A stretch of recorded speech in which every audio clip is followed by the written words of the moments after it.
Today we are here with Demian Savitz of Blue Heron Yarns, and Demian's going to tell us all about his yarn company, the dyeing, the fibers themselves, and how he got started.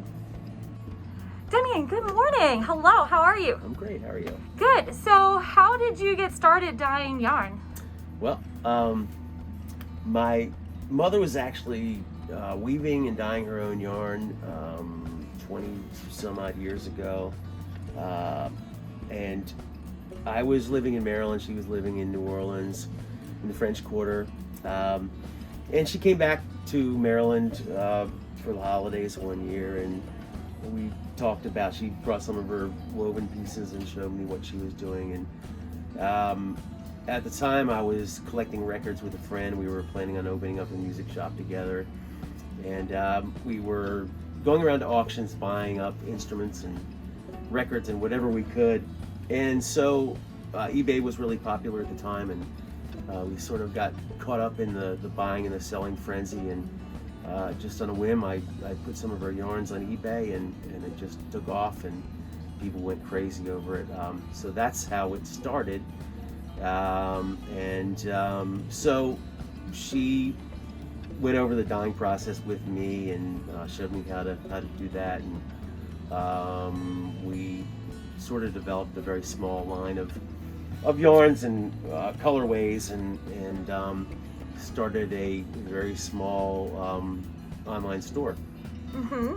That's how things began, and then soon after that we grew a little bit. We were selling it, I think, at a farmer's market, and then we eventually met up with someone who talked about the TNA trade shows, and soon after we started selling wholesale, adding more colors and yarns to our line. And I think at the height of our popularity and busyness, we had maybe 10 sales reps and a couple hundred shops around the country that were carrying our yarn. So that's how it started, and we continue on with what we were doing, but it's on a smaller, maybe more exclusive scale. Mm-hmm. At the moment. So everything's still done by hand in the same way. I do all the dyeing now, and I'm starting to design some of the colorways myself. So that's. So the yarns that you have here and that I've seen predominantly from you are all plant-based fibers. So has it always been that way? They are. And people are always surprised about rayon because they think it's not a natural plant-based fiber, but it is. We did have some wool. We do a little bit of wool now, some silk and merino, but this is our niche, and we pretty much there's so many other companies that are doing wool. We really focus on the cottons and the rayons, and but yes, they are all natural fibers, and have always been. So now that you are doing all of the dyeing and a lot of the color design, like, what is your favorite part about dyeing the yarn? Like, do you enjoy it still? I do, most days. It's exciting to, sometimes a mistake can be the most exciting thing, where I'll mix up a wrong color with something, and it will turn out, and obviously it looks different than it should, but sometimes those mistakes can lead to new colorways. So I get excited when we have a new fiber, because I'm always interested to see how it will take the dye. Mm-hmm. And then obviously trying to design some new colorways. My mother took her inspiration from nature, and I kind of look now whenever I go somewhere and say, hey, can I use that color? Look at the sky, look at the clouds, maybe I can incorporate that into a new colorway. So. And what is the process like? Because I think dyeing plant-based fibers is a very different process from dyeing wool. It is, yep. So with the pool dyeing, you use a acid dye, and it's a process where you use essentially hot water, and it's sort of a dipping process. And once you're done, the rinsing there's very little residual dye that comes out. Now the cotton and rayon dyeing uses a fiber reactive dye, and it's an application process. So I'll lay out all the colors in my batch after prepping it, so that the dyes will bond with the fiber, and then we do an application process. And each formula may have a little bit of a different technique, but it's still an application. So I might do a blue on the top, and then apply a purple on the bottom, and then do some blending in between. And then do you have to treat the fibers before you even do anything with the dye? Yep. So the first step is, depending on the fiber, the cotton has to actually be soaked because there's a little bit of wax on it that comes from the mill on, and it has to right. And this that we're looking at here, this is the organic, cotton. Yep. So it's either the cotton has to be soaked for a full day, and then all of the fibers have to be put into a mordant, which is a soda ash, and it just essentially raises the pH. It's the same thing that you would use in your pool for upping the pH level. Oh, that's interesting. And then that gets spun out in the washing machine, just in the spin cycle after soaking in the soda ash for a set amount of time. And then it's ready for dyeing after that. And we lay it out in bins, and we do it in batches of 10 to 15 skeins, depending on the size. Yep. That's really cool. So this is really a lot of chemistry involved then in the dyeing process. Yeah, there is.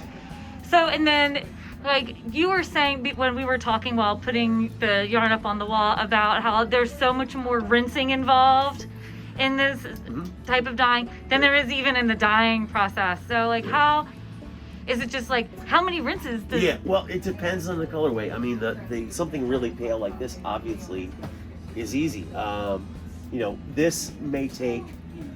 I try to do everything for a full day, because once it sits overnight, you go look at it the next morning, there's always some dye that's going to come out.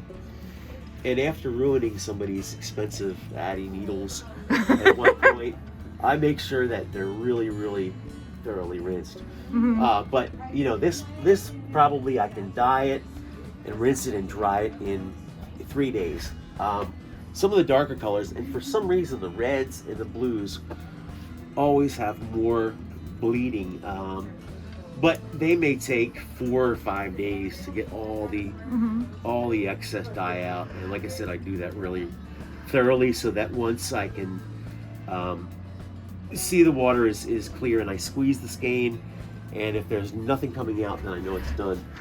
We finish it with a little bit of fabric softener, and it really makes it feel nice. And try to do it unscented, because I know a lot of people have. We do use the unscented fabric softener. But these are all crazy soft, everybody. Like, they're very silky soft. So, and then about the different. So, what fiber bases do you have here with us today? Okay, so I'll start with the most popular. The rayon metallic is certainly the most popular. We've had that almost from the beginning, and last count, I think there were like 3,000 projects on Ravelry with this yarn. Wow! And it just continues and continues. Yeah, we can see why. Because I mean, look at that. Look at that sparkle. We have two bases now. We have the silver and the gold, and that we sort of designate the base to the colorway that we use.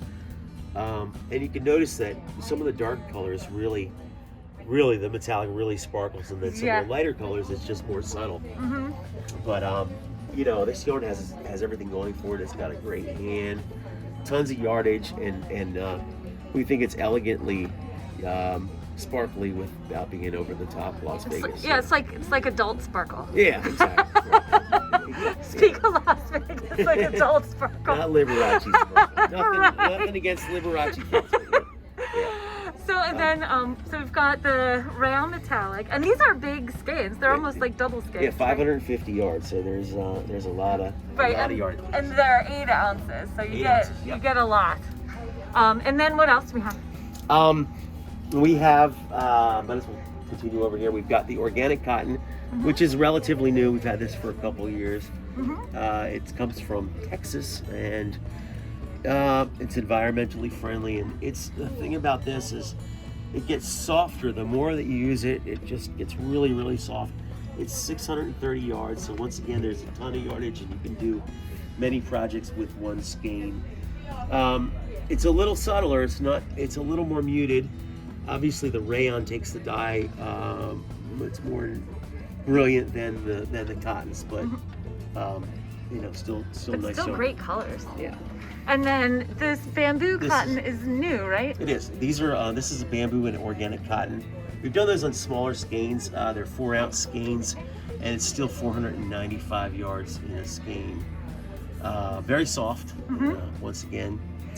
And then these are variegated, and then others like this would be more semi-solid, right? I sort of break them up into 3 different categories. We've got the variegated, and then maybe the tonal that have a couple colors going on, and then there's something like this is really almost a solid.